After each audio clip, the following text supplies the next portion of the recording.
Bonjour, nous abordons aujourd'hui la troisième et dernière partie du chapitre consacré aux probabilités. Dans cette partie, nous allons évoquer les notions d'intersection et d'union d'événements. Donc, considérons deux événements A et B d'un univers oméga.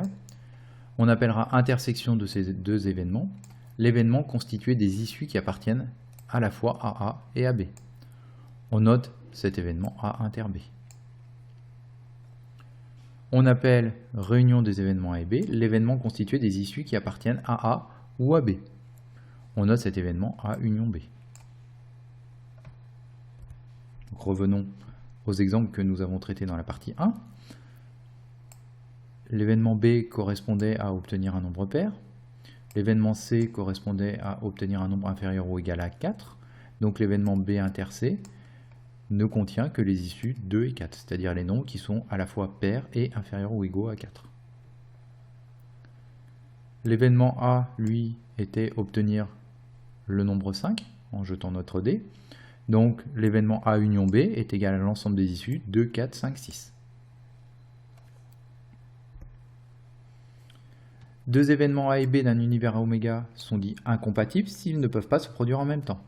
Dans ce cas, leur intersection est vide. A inter B égale ensemble vide. Et pour tout événement A, on appelle événement contraire de A, noté A bar, l'événement composé des issues de oméga qui ne sont pas dans A. Deux événements contraires sont bien sûr incompatibles. Donc les événements A et B, A, je vous rappelle, était l'événement obtenir un 5, B était l'événement obtenir un nombre pair lors du jet de dés, sont évidemment incompatibles, ils ne peuvent pas se produire en même temps.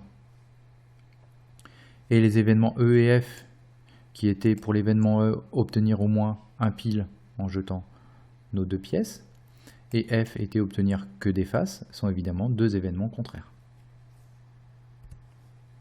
On en déduit les deux petites propriétés suivantes.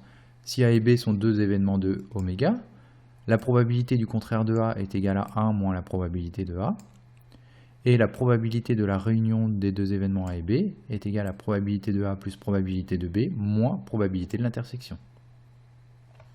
Évidemment, dans le cas d'événements incompatibles, l'intersection est vide, donc probabilité de A union B est égale à probabilité de A plus probabilité de B.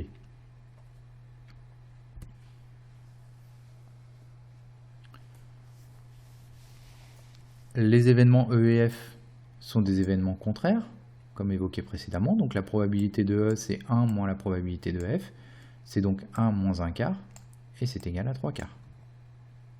Et si on considère les événements B et C, probabilité de l'union de B et C est égale à probabilité de B plus probabilité de C, moins la probabilité de l'intersection.